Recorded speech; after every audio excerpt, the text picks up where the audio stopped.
యోహాను సువార్త 21:12 చేపలు అంత విస్తారముగా పడినను వల పిగలలేదు. యేసు రండి భోజనం చేయడని వారితో అనెను. ఆయన ప్రభువని వారికి తెలిసినందున నీవెవడవని శిష్యులలో ఎవడునూ ఆయనను అడుగ తెగింపలేదు.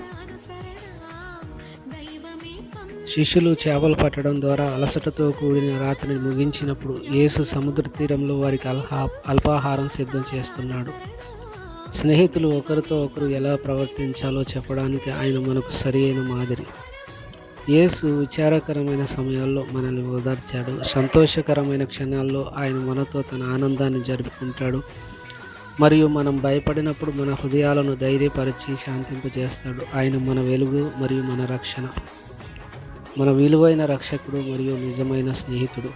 మనం మన స్నేహితుల పట్ల శ్రద్ధ వహించే విధానంలో ఆయన ప్రేమను ప్రతిబింబిస్తాము.